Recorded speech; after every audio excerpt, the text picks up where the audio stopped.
Selamat pagi para pemirsa di rumah. Ketemu lagi dalam Klinik Matematika Adonara.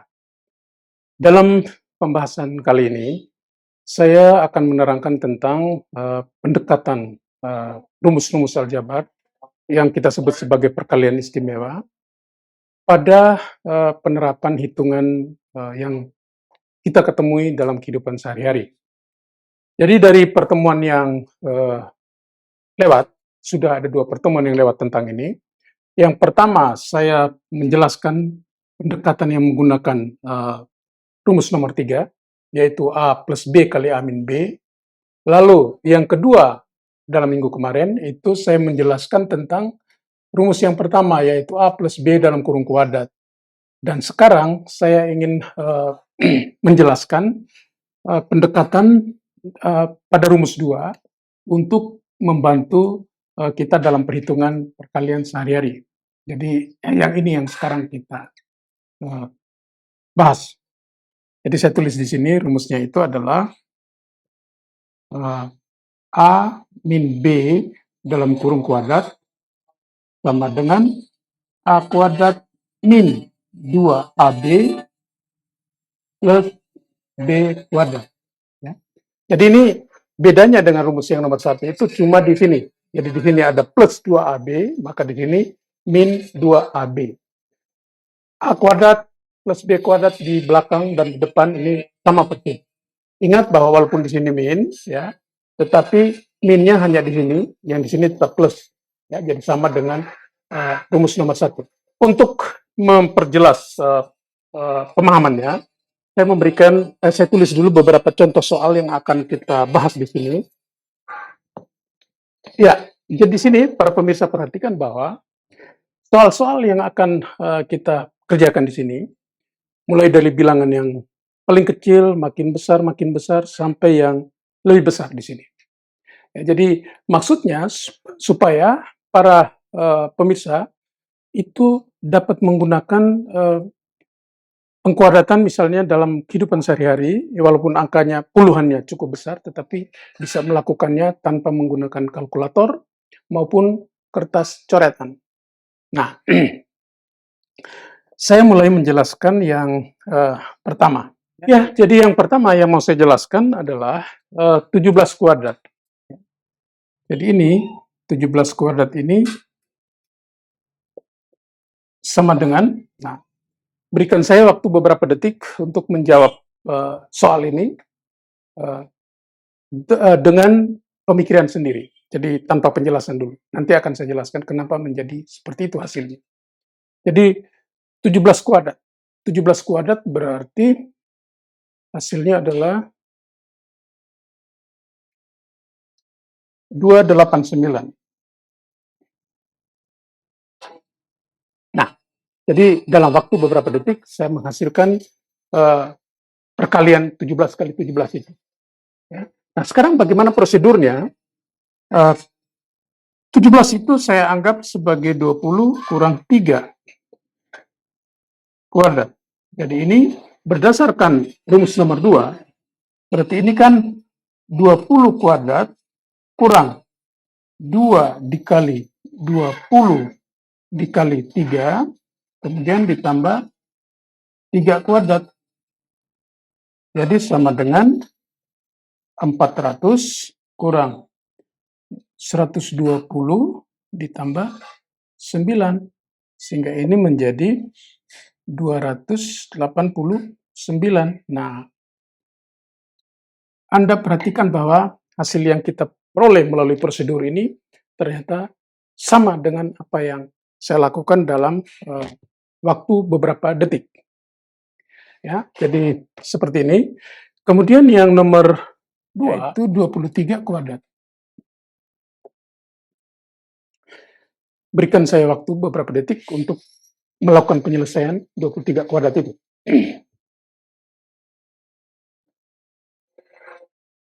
Ya, ini hasilnya adalah 529.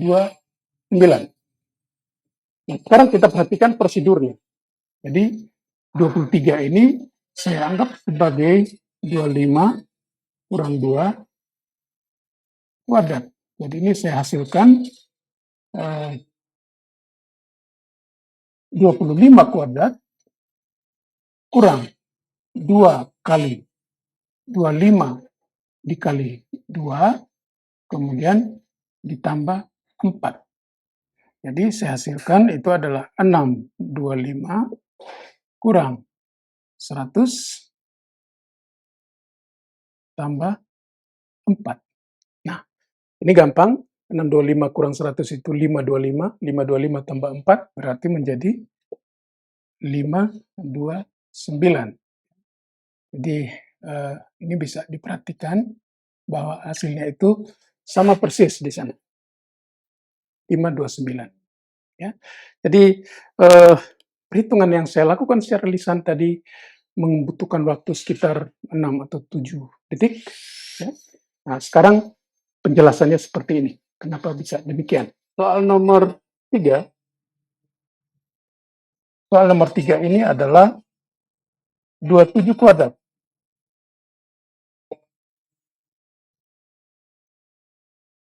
27 kuadrat sama dengan berapa? Nah, 27 kuadrat ini bisa Anda lakukan sendiri di sana. Ya.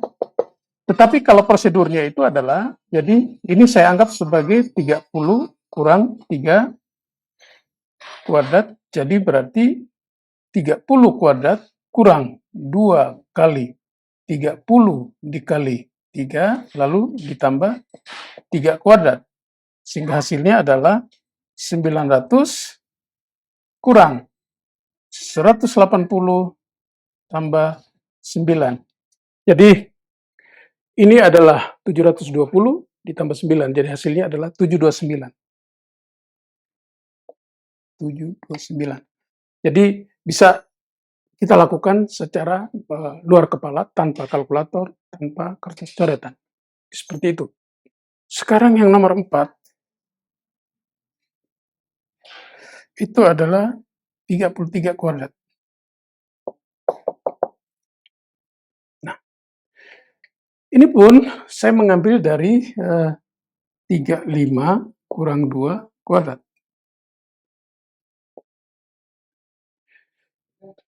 35 kuadrat kurang 2 kali 35 dikali 2 ditambah 2 kuadrat. Jadi sama dengan 35 kuadrat berarti 1225. 1225 kurang ini 140 ditambah 4.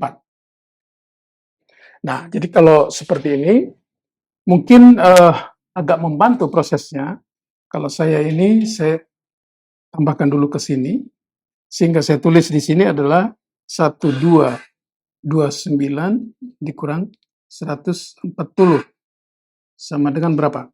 Nah, kalau proses pengurangan seperti ini, kalau saya yang melakukannya, itu pertama saya kurang 100 saja dulu. Hasilnya nanti saya kurangi 40 lagi. Ya. Jadi ini kalau saya kurangi 100 berarti 1.129. Kemudian saya kurangi 40. Nah, mengurangi 40 itu saya kurangi 29 dulu, ya. Jadi tinggal 1.100, kemudian saya kurangi 11 lagi. Ya. Jadi berarti 1.089. Nah, ini hasilnya. Nah, ini silakan para pemerhati di rumah, Bapak Ibu maupun para pembelajar matematika yang saya kasihi, dalam proses penjumlahan atau pengurangan itu kita punya pendekatan masing-masing. Ya. Kalau saya misalnya saya ulang ya, jadi kalau dalam pengurangan ini boleh Anda menggunakan ini langsung dikurangi ini, hasilnya kemudian ditambah ini juga silakan. Atau misalnya menggunakan pendekatan lain, ini saya jumlahkan ke sini dulu, baru nanti tinggal dikurangi. Nah, saya tadi melakukan ini, saya tambah dulu, berarti 1229 kurang 140. Nah, sekarang masalahnya adalah 1229 dikurangi 140. Dalam pemikiran, dikurangi 140, ya sudah saya kurangi 100 dulu, kemudian nanti saya kurangi 40. Jadi ketika saya kurangi 100 menjadi 1.129.000. 1.129.000 dikurangi 40. 129 dikurangi 40, boleh langsung, tapi kalau misalnya bingung, saya kurangi 29 dulu, kemudian nanti saya kurangi 11 lagi. Jadi, 1.129 dikurangi 29 berarti 1.100.000 dikurangi 11 berarti 1.089.000. Nah, begitu kira-kira prosedur yang kita lakukan, berbeda-beda satu dengan yang lain. Yang berikut adalah nomor 5, 47 kuadrat sama dengan. Nah, ini prosedurnya lebih dekat, lebih cepat, maaf, lebih cepat. Kenapa? Karena mendekati 50, ya. Jadi ini saya anggap sebagai 50 kurang 3 kuadrat. Nah, sehingga kalau kita melakukan secara lisan, ini pasti lebih cepat. Jadi, 2.500 kurang 2 kali 5 kurang 300, berarti 2.200 ditambah 9. Jadi hasilnya adalah 2.209. Nah, kita cek ini bagaimana. Ini saya jadikan 50 kurang 3 kuadrat. Angkanya ini bagus, jadi 50 kuadrat kurang 2 kali 50 kali 3, kemudian ditambah 9. Sehingga saya hasilkan di sini 2.500 kurang 300 tambah 9. Nah, ini angkanya bagus karena 50 di sini, sehingga 2 kali 50 kan 100. Nah, tinggal dikali di sana 300. Jadi ini 2.200 ditambah 9. Jadi hasilnya adalah 2.509. Ya. Jadi ini hasilnya lebih cepat. Mungkin menggunakan waktu sekitar 3-4 detik barangkali dibandingkan dengan misalnya 33 kuadrat atau 27 kuadrat, itu mungkin membutuhkan waktu lebih lama dibandingkan bilangan yang dekat dengan 50, ya. Jadi misalnya juga nanti kita bahas juga tentang 57 kuadrat misalnya, atau 52 kuadrat, dan seterusnya, ya. Sekarang saya bahas tentang soal nomor 6, yaitu 78 kuadrat. Nah, untuk soal ini pasti membutuhkan waktu yang lebih lama sedikit, barangkali 10 detik atau bahkan mungkin lebih, tapi pasti kurang dari 15 detik. Bagaimana caranya? Ini saya menggunakan pendekatan jadi 80 kurang 2 dalam kurung kuadrat. Sehingga dalam pemikiran saya 80 kuadrat itu kan 6.400. Jadi 6.400 dikurangi 2 kali 80, 160 kali 2 berarti 320. Jadi 6.400 dikurangi 320 berarti 6.080. 6.080 kemudian ditambah 4 berarti 6.084. Apakah hasilnya itu cocok? Mari kita lihat prosedurnya. Jadi ini saya anggap sebagai 80 kurang 2 kuadrat. Hasilnya adalah 80 kuadrat kurang 2 kali 80 kali 2. Kemudian ditambah 4 yang terakhir. Sebentar, saya tulis 2 kuadrat dulu. Jadi hasilnya adalah 6.400 kurang 160 kali 2 berarti 320, kemudian ditambah 4 sama dengan. Nah, ini kan 6.080 tambah 4 jadi 6.084. Lihat hasilnya. Walaupun proses pemikirannya secara lisan itu agak makan waktu, katakanlah mungkin 10 detik atau 11 atau 12 barangkali.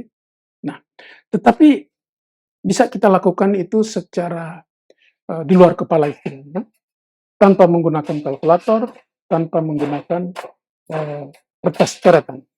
Nah, disinilah manfaat daripada penerapan perkalian istimewa di dalam mengerjakan soal-soal perkalian yang kita temui dalam kehidupan sehari-hari. Setelah kita membahas 3 rumus ini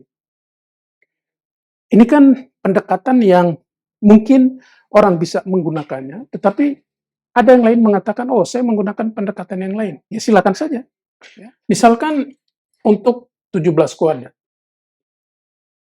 Tadi kita menggunakan 20 kurang 3 kuadrat. Bisa juga saya menggunakan pendekatan 15 plus 2 kuadrat. Ya, jadi 15 berarti saya menggunakan rumus yang pertama. Bisa juga saya menggunakan pendekatan 20 kurang 3 dikali 17. Nah, kalau ini kan berarti saya menghitung ini 340 dikurangi 51. Ya, bisa menggunakan pendekatan seperti itu. Nah, saya kembali lagi kepada para pemirsa di rumah bahwa kita bisa menggunakan pendekatan macam-macam di dalam menemui soal-soal yang praktis dalam kehidupan sehari-hari. Nah, bahwa kita menggunakan pendekatan ini, atau ini, kita kembalikan kepada para pemirsa yang merasa kira-kira lebih cepat yang mana. Nah, ini bebas dan semua orang pasti menggunakan cara yang lain-lain menurut keyakinan dia masing-masing. Begitupun yang ini, kita bisa menggunakan 25 kurang 2 kuadrat, mungkin juga menggunakan 20 tambah 3 kuadrat, mungkin juga menggunakan pendekatan 20 tambah 3 kali 23. Silakan. Yang ini juga sama, ya. Mungkin dengan 3 pendekatan ini juga sama. Nah, yang ini, kalau yang ini mungkin yang akan paling bagus itu adalah 50 kurang 3 kuadrat. Yang tadi, yang sudah saya jelaskan. Karena apa? Karena ini nanti angkanya itu gampang. Nah, ini kan 50 kuadrat kurang 2 kali 50 kali 3, lalu ditambah 3 kuadrat. Yang angka yang gampang yang saya maksud adalah baik angka ini maupun angka ini.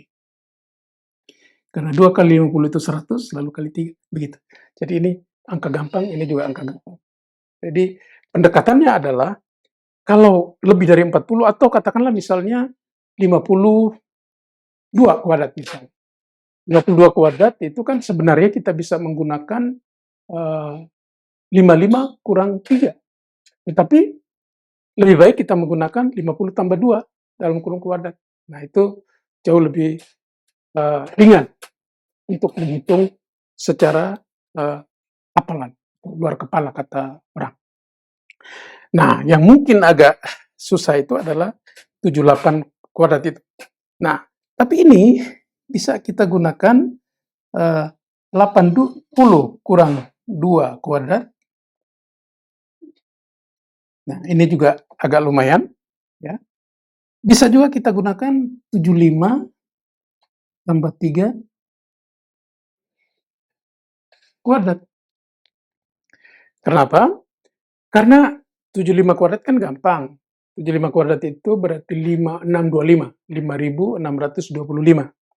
Kemudian nanti ditambah 2 AB-nya, 2 kali 75 kan 150. Lalu dikali 3 kan 450. Jadi bilangannya itu agak bilangan-bilangan yang lebih gampang. Jadi kita boleh menggunakan yang ini, boleh juga menggunakan rumus yang ini, ya. Jadi, eee, akhirnya kembali kepada kita masing-masing. Jadi dengan penjelasan-penjelasan yang, sudah saya jelaskan dalam pemanfaatan perkalian istimewa aljabar rendah ini kepada, eee, operasi-operasi perkalian yang sering kita ketemui dalam kehidupan sehari-hari.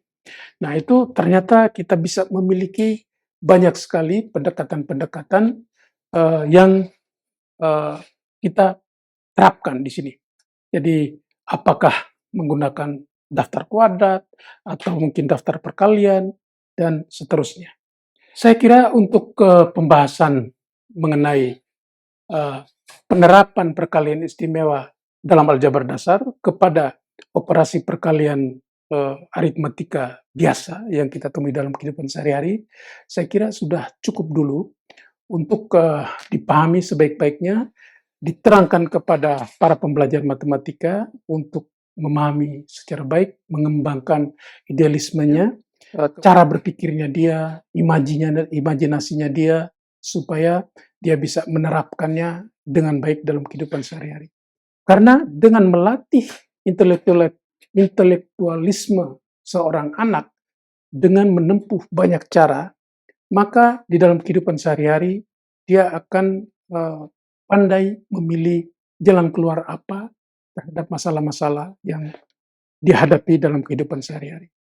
Saya kira untuk, pertemuan kali ini hanya sampai sekian dulu para pemirsa di rumah. Terima kasih atas perhatiannya. Semoga apa yang saya jelaskan hari ini dapat bermanfaat bagi kita semua. Terima kasih.